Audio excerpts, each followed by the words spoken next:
Guitar Player with Vance Joy, Riptide. This is a real great song to learn as a beginner. It uses some basic open position chording that are really necessary chords you're going to need to know as a guitar player.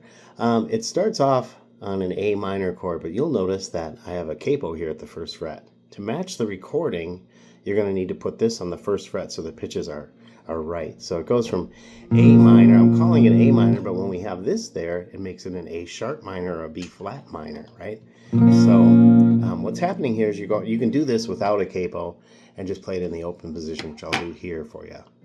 This is probably the way you're going to want to learn it anyway. So the A minor chord looks like this. It's the open A string, then you have the middle finger, the ring finger, and the pointer here, and then the open E string. What they do, or what he does, is he plucks the A string once, and then he strums the chord.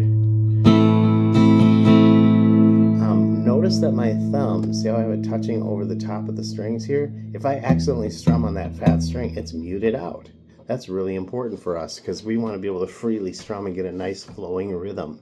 So we got pick, strum, and this is another real popular strumming pattern that you're going to want to get down too. So you hit the bass note, then you do a down strum. You notice I have it blocked. Now on the next down strum, you won't actually strum. You'll move your pick past the string. So it's 1, 2, 3, and then up, down, up.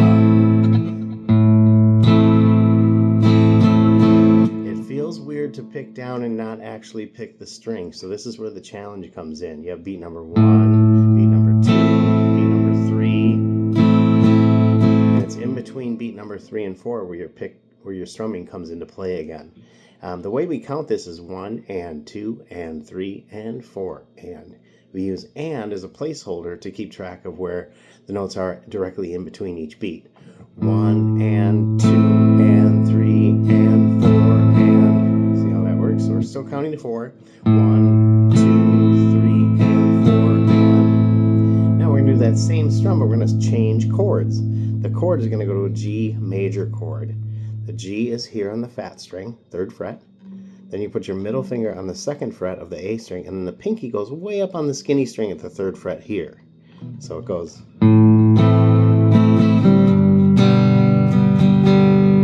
Now, this one's kind of a stretch as a beginner. This was a tough G chord to get. The nice thing here is because he hits the bass note first, you can go ahead and hit that note first and then have time, the extra half second to put the other fingers into play. That can give you a little bit of an advantage to learning this one, but just working on getting that down is going to be tough no matter what. I mean, that's for a beginner, that's a good hurdle to go for. Don't be surprised if it's difficult. Now with this one, the bass note's on the fat string, so we have a down pick here, down, fake, up, down, up. Then we're going to go to the C major chord. It's like this. So the 3rd finger is kind of in the right spot, just moves down a string. The middle finger was here. It's kind of in the right spot, moves down a string. So these two guys move from here to here. I try to move them together as one piece. I don't want to go like that if I can help it. So a lot of times I'll lean my fingers together so they're touching, and then I can move them as one piece. So I'll go. Now when you do move these down, you take away the pinky and you put your pointer at the 1st fret of the 2nd string. And then your bass note switches to the 5th string again. Same pattern. Notice that my thumb is also blocking the big thick string there. So it's playing a role here, the silent role of muting out a string you don't want to hear.